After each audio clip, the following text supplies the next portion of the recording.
లో ఐజీ ఆపరేషన్స్గా కూడా బాధ్యతలు నిర్వహించారు 3 ఏళ్ల పాటు. డాక్టర్ బిఎన్ రమేష్ వారు కూడా జాయిన్ అయ్యారు. నమస్తే డాక్టర్ బిఎన్ రమేష్ గారు. నమస్తే. కశ్మీర్లో ఇన్సెసెంట్ సెర్చెస్ ఇన్సెసెంట్ సెర్చెస్ తర్వాత ఈ సఫకేషన్ తట్టుకోలేక, ఉక్కపోత తట్టుకోలేక ఢిల్లీలో ఈ బ్లాస్ట్కి పాల్పడి ఉంటారనే అనుమానాలు వ్యక్తం అవుతున్నాయి. అండ్ ఆ కారు ఓనర్ని విచారించిన తర్వాత ఆ కారు పుల్వామాకి చెందిన ముజామిల్ లేదా అఖ్తర్ అనే ఆయనకి అమ్మినట్టు సమాచారం. ఆర్సీతో సహా నిన్న అన్నీ దొరికినాయి కపుల్ ఆఫ్ అవర్స్లో. అంటే ఇది యాదృచ్ఛికంగా జరిగిందా, అంటే కారులో పేలుడు పదార్థాలు తీసుకెళ్తుంటే జరిగిందా, లేకపోతే ఉద్దేశపూర్వకంగానే అక్కడ బ్లాస్ట్కి పాల్పడ్డారా? అండ్ ప్రామినెంట్ గ్రూప్స్ అవి ఇంతవరకు క్లెయిమ్ చేసుకోలేదు. బహుశా ఉన్న కొత్త గ్రూప్ని తయారు చేసిన పాకిస్తాన్ వాళ్ళ చేత క్లెయిమ్ చేయించే అవకాశం ఉందా? One, this cannot be a normal accident of a cylinder being blast. అది ఒక కశ్మీర్ రిజిస్టర్డ్ ప్లేట్ నంబర్. అది ఢిల్లీలో ఇవాళ కొత్త మోటార్ వెహికల్స్ యాక్ట్ ప్లస్ అక్కడ ఉన్నటువంటి పొల్యూషన్ కంట్రోల్ కోసం చాలా స్ట్రిక్ట్ గా ఢిల్లీ నగర వీధుల్లో పోలీస్ డిపార్ట్మెంట్ వాళ్ళు, అలానే ఎంటీ సెక్షన్స్ అంటే మోటార్ వెహికల్స్ ఎంబీ సెక్షన్స్ వాళ్ళు చాలా స్ట్రిక్ట్ గా ఆ లాని ఇంప్లిమెంట్ చేస్తున్నారు. కాబట్టి ఇదేదో యాక్సిడెంటల్ గా జరిగిన బ్లాస్ట్ కాదు, to my knowledge, to my wisdom. కాబట్టి పక్కా ఇన్ఫర్మేషన్ నా దగ్గర లేని విషయాన్ని గురించి నేను స్పెక్యులేట్ చేయను. స్పెక్యులేట్ చేయడం అనేది ఈ రోజున ముఖ్యంగా ఎలక్షన్లు ప్రజలు గణతంత్రిక అధికారాన్ని ఉపయోగించుకుంటూ ప్రభుత్వాన్ని ఎన్నుకునే ఈ రోజున ముఖ్యంగా బీహార్లో మరియు మన తెలంగాణలో ఒక ఇర్రెస్పాన్సిబుల్ స్టేట్మెంట్ చెప్పి సెన్సేషనలైజ్ చేసేంత నికృష్టమైన పని నేను చేయను. కాబట్టి నేను చెప్పేది ఒకటే ఏంటంటే, ఇది నాకు ఫరీదాబాద్ ఇన్సిడెంట్ మొన్న జరిగింది. ఒక nearly 300 kilos of very explosive substance ని వాళ్ళు సీజ్ చేయడం జరిగింది. దానికి సంబంధించినటువంటి ఆ గ్రూప్ లోనే ఆ టెర్రరిస్ట్ మాడ్యూల్లోనే ఈ సో కాల్డ్ డాక్టర్స్ వీళ్ళంతా ఉన్నారు. So this is not something which I was unexpecting. In fact I was expecting. ఇంకోటి కూడా చెప్తాను మీకు. మీరు రెండో ప్రశ్న అడిగారు, ఏంటి దీని ఇంపాక్ట్ ఎలా ఉంటుంది, దీనివల్ల మనకి వాళ్ళు ఉక్కపోతకు తట్టుకోలేక చేశారని. ఉక్కపోత ఏం కాదండి. ఇది ఏంటంటే వాళ్ళ యొక్క ప్రజెన్స్ ని వాళ్ళు ఉంచుకోవడం కోసం, వాళ్ళ ప్రజెన్స్ ని ప్లస్ వాళ్ళ రిక్రూట్మెంట్ ని తెలియడం కోసం మేము ఇంకా చచ్చిపోలేదు, మేము ఇంకా బతికే ఉన్నాం అని. రెండో విషయం, వాళ్ళ ఫండ్స్ ని వాళ్ళు తెచ్చుకోవడం కోసం. మూడోది, నిన్న కొన్ని ఇన్సిడెంట్స్ జరిగాయి. న్యూయార్క్ లో ఒక పర్టికులర్ మేయర్ నిన్న న్యూయార్క్ లో ఎలక్టెడ్. ఆయన ఒక పర్టికులర్ ఐడియాలజీకి సంబంధించిన వ్యక్తి. సో ఇవన్నీ కూడా, ఈ ఇన్సిడెంట్స్ అన్ని కూడా దేనికి అది కూడా అన్రిలేటెడ్ కాదండి. ఇవన్నీ ఆల్ అండ్ సిరియాలో జరిగినటువంటి government being something else and then politics, geopolitics. Doctor Ramesh garu, ఒక ప్రశ్న మీరు చెప్పిన దాంట్లోంచే మందాని ఎన్నికకి ఈ బ్లాస్ట్ కి ఏమన్నా సంబంధం ఉందని చెప్పే ప్రయత్నం మీరు ఎప్పుడు అంటలేదు. ఏంటంటే ఒక రకమైనటువంటి జస్ట్ అనమాట. జస్ట్ మనాయంగే హమ్ వాపస్ ఆ రే హమ్.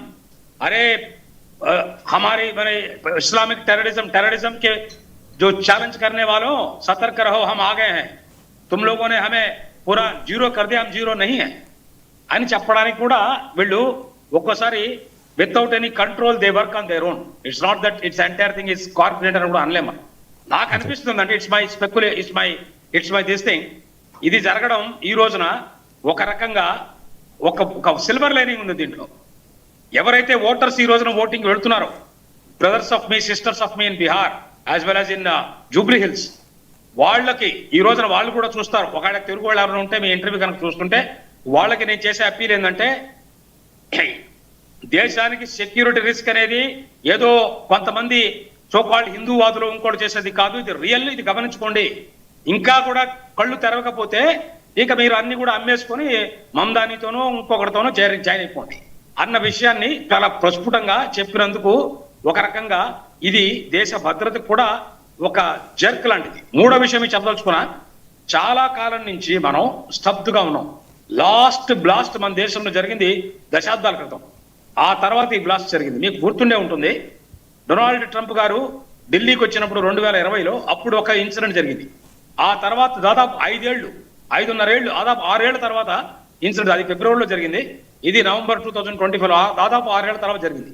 దాని అర్థం ఏంటంటే, ఇదేదో కొంతమంది కుహనా మేధావులు ఉంటారు, ప్రతిరోజు రసగుల్లాలు తింటూ కామెంట్ చేస్తుంటారు. బాగా 70, 80, 90, 100 కేజీలు పెట్టుకుని మిగతా వాడు చెప్పే ఫుడ్ అంతా తిని కామెంట్ చేస్తుంటారు. ఆ మహానుభావులకు అంతా చెప్పేది నీ ఇంటి మీద రైడ్ జరిగినప్పుడు నీకు అర్థమవుతుంది. నీ భార్యనో నీ కూతురు మీదనో రేప్ చేసినప్పుడు నీకు అర్థమవుతుంది. కూర్చొని టీవీ ఛానల్లో వచ్చి ఓ అని చెప్పి తబలా బాధించడం కాదు. గుర్తుపెట్టుకో, పోలీసు వాళ్ళు కరెక్ట్ గా పనిచేస్తున్నారు కాబట్టి 300 కేజీలు పట్టుకున్నారు. నువ్వు పట్టుకోలా. నువ్వు టీవీ స్టేషన్లో వచ్చి ఓ అని గలా పట్టాయించి నువ్వు పట్టుకోలా. వాటిని పుస్తకాలు చదివి నువ్వు పట్టుకోలా, పట్టుకుంది పోలీసు వాళ్ళు. కాబట్టి వాళ్ళ సమర్థం చెయ్యి. నీకు చేతనైన పేట్రియాటిజం ఉంటే కరెక్ట్ ఇన్ఫర్మేషన్ ఇయ్యి, లేకపోతే కోఆపరేట్ చెయ్యి. అంతేగాని వచ్చి ఇది కేవలం గవర్నమెంటే చేయించింది బ్లాస్ట్ ఈయన అనేవాళ్ళు కూడా ఉంటారంటే మీరు గమనించుకోండి. ఈ మాట అనేవాళ్ళు ఒక గంటలో కనిపిస్తారు మీకు. ఈ రోజు ఎలక్షన్ కాబట్టి నన్ను జయించారు, ఎలక్షన్ రుజువు చేయడానికి. కానీ ఇట్లాంటి మహాన్ మేధావులు అర్బన్ మావోయిస్టులు ఈ గ్యాంగ్ అంతా వెంటనే వస్తుంది, చెప్తారు ఇది చేయించారు, లేకపోతే ఈ రోజు ఎందుకు 14వ తారీఖు తర్వాత చేయించవచ్చు కదా. నువ్వు డిసైడ్ చేసేది బ్లాస్ట్ ఎప్పుడు జరుగుతుంది. నీకంత కంట్రోల్ ఉంటే ఆ తాలిబాన్ వాళ్ళు లేకపోతే ఐఎస్ వాళ్ళు నీ మాట వింటారా? వినరు కదా. కాబట్టి దేశం తెలుసుకోవాల్సిన 3 పాయింట్లలో 2వ పాయింట్ ఏంటంటే ఈ సోకాల్డ్ అర్బన్ మావోయిస్ట్ ఈ సెల్స్ ఉన్నాయే, ఈ cells are more dangerous than the ఉగ్రవాద సెల్స్. అందుకని ఇవన్నీ గమనించుకొని దేశం ప్రజలంతా కూడా సతర్కమైపోయి ఎక్కడైతే ఇవన్నీ కనిపిస్తాయో, లాస్ట్ పాయింట్ ఒకటి చెప్పదలుచుకున్నానండి.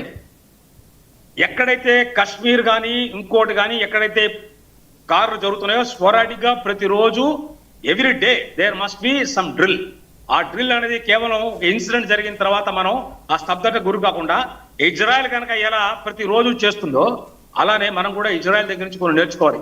ఇజ్రాయెల్ వాళ్ళు ఆ రోజున జరిగింది ఆ ఇన్సిడెంట్ అక్టోబర్ 7th 2022లోనో 23లోనో జరిగింది, వాళ్ళ ఫెస్టివల్ రోజున. మళ్ళీ వాళ్ళ ఇన్సిడెంట్ చేయలే, వాళ్ళ కరెక్ట్ అయిన రిప్లై ఇచ్చారు. ఇజ్రాయెల్ నుంచి నేర్చుకొని అలాంటి రిప్లైయే మనం ఇవ్వాలి. నా ఉద్దేశంలో ఈ incident is no less than operation సింధూర్కి సంబంధించినటువంటి ఆ ఇన్సిడెంట్ కంటే తక్కువ కాదు, ఇది ఇంకా ఎక్కువ. అది పహల్గాంలో జరిగింది, ఇది ఢిల్లీ రెడ్ ఫోర్ట్ లో జరిగింది. ఎక్కడైతే మననే గౌరవనీయులు మనమందరం కూడా ఆరాధించే మన నరేంద్ర మోదీ గారు ఎక్కడి నుంచి అయితే వారు అడ్రస్ చేస్తారో వారు అడ్రస్ చేసే దగ్గర నుంచి జరిగింది, ఎర్రకోట నుంచి జరిగింది.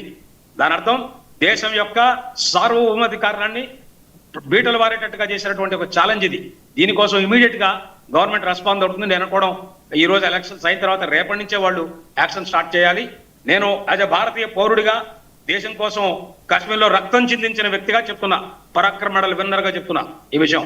నేను చిందించిన రక్తం వ్యర్థం కాకూడదనే ఉద్దేశంతో నా దేశం యొక్క పౌరులకి, నా దేశం యొక్క సైనికులకి, నా దేశం యొక్క పోలీస్ బ్రదర్స్ కి అందరికి కూడా నేను చేసే విన్నపం ఏంటంటే, డాక్టర్ బిఎన్ రమేష్ గారు ఒక ప్రశ్న. ఎందుకంటే మీరు ఐజీ ఆపరేషన్స్ గా అక్కడ బాధ్యతలు నిర్వహించారు. అప్పటికి ఇప్పటికీ వాళ్ళ మాడ్యూల్లో ఏమన్నా తేడా కనిపిస్తుందా? ఒకవేళ ఇది అంటే పూర్తిగా ఇంకా నిర్ధారణకు రాలేము, ఫలానా గ్రూప్ ఇంకా క్లెయిమ్ చేసుకోలేదు, లేకపోతే ఫలానా వాళ్ళు పాల్పడ్డారని కూడా ఇప్పటికీ నిర్ధారించలేము, ఇన్వెస్టిగేషన్ లో ఉంది కాబట్టి. బట్ అప్పటికి ఇప్పటికీ చూస్తే ఏమన్నా మార్పు వచ్చిందా వాళ్ళ మాడ్యూల్లో? చెప్తున్నాను. చాలా ఎక్సలెంట్ క్వశ్చన్ వేశారు. మేము సివిల్ సర్వీస్ ప్రిపేర్ రోజుల్లో భారతదేశం చాలా భయంకరమైన పరిస్థితుల్లో ఉండేది. 87 ఆ టైంలో. అప్పట్లో జనరల్ పద్మనాభన్ అని ఉండేవారు, ప్యాడీ అనేవాళ్ళు ఆయన. ఆ తర్వాత జనరల్ సుందర్జీ వచ్చారు. జనరల్ సుందర్జీ చాలా నీట్ గా మాట్లాడతారు ఇంగ్లీష్, ఫెంటాస్టిక్ ఇంగ్లీష్ మాట్లాడతారు. ఆయన స్పీచెస్ నా విన్నారు, ఇప్పటికీ నాకు బాగా గుర్తు. 86, 87లో వారు ఒక మాట అనేవారు, జనరల్ కృష్ణారావు గారు, you must incinerate these insects without any trace. వీళ్ళతోటి నెగోషియేషన్ చేయడం అంటే వీళ్ళకి కాపు కాయడం, వీళ్ళని పావులు కనుక పాలిచ్చి పోషించినట్టుగా ఉండడం. They must be incinerated totally without trace. That is the only solution. There cannot be any negotiation with this thing. John F. Kennedy also so rightly said, you will never negotiate out of fear, but you will not fear to negotiate. కానీ వీళ్ళతో negotiation అంటే AK-47. AK-47 should answer AK-47. Next is ఇప్పటికీ అప్పటికి modules లో మనం వాళ్ళ దగ్గర నుంచి నేర్చుకొని గవర్నమెంట్ చాలా స్ట్రిక్ట్ గా అయినందువల్ల, అక్కడ చాలా టైట్ అయినందువల్ల అక్కడ చేయలేక ఇక్కడికి వచ్చి చేయడానికి చేస్తున్నారు. దాని అర్థం ఏంటంటే మనం ఒక పిడికిలి ఒక చోట ముగించినప్పుడు ఇంకో చోట తెరుచుకుంటుంది. ఈ జ్ఞానం వాళ్ళకు ఉన్నప్పుడు మనకు ఎందుకు లేదని అడుగుతున్నా. ఢిల్లీలో మా బ్యాచ్మేట్ ఉండేవారు సిపిగా, ఆయన అరోరా గారు. ఆయన ఉన్నప్పుడు చాలా బాగా ఇది. ఇప్పుడు మాలాంటి ఆఫీసర్స్ కూడా గవర్నమెంట్ ఉపయోగించుకుంటే ఎక్కడైతే మేము రిటైర్ అయిపోయినా కూడా వీ డోంట్, అట్లీస్ట్ నేను నాలాంటి వ్యక్తులను I'm not asking for money, I will not ask for money. దేశం కోసం, దేశం ఉప్పు తిన్నాం, దేశం కోసం రక్తం ఇస్తాం. చిన్న ఉప్పు అంతా దేశం కోసం ఇవ్వాల్సిన రక్తం అది. మేమందరం ఉన్నాం ఇక్కడ. మాలాంటి పీపుల్స్ కనుక ఉపయోగించుకొని అంటే సాయుధ బలగాలే కాదు, రిటైర్ అయిన వ్యక్తులు కూడా మీరు హెల్ప్ తీసుకొని ఇజ్రాయెల్ కనుక ఏ రకంగా ప్రతి పౌరుడి హెల్ప్ తీసుకుంటుందో మీరు ప్రతి పౌరుడి హెల్ప్ కూడా తీసుకోండి. ఇక్కడ బ్యూరోక్రటైజ్ చేస్తే మాత్రం మనకి కొంచెం లాస్ అవుతాయి. రమేష్ గారు మళ్ళీ మీ దగ్గరకు వస్తా ఒకసారి కల్నల్ పరం గారి దగ్గరికి వెళ్దాం. Thank you. కల్నల్ పరం గారు, సో మామిడి గిరిధర్ గారి విశ్లేషణ చూసారు, అలాగే డాక్టర్ బిఎన్ రమేష్ గారు. ఆయన అంటే మీకు మళ్ళీ ఆయన కూడా జమ్మూ అండ్ కాశ్మీర్లో he was IG operations for 3 years, around 3 years ఆయన అక్కడ ఉన్నారు. ఆ మాడ్యూల్స్లో తేడా చెప్పారు.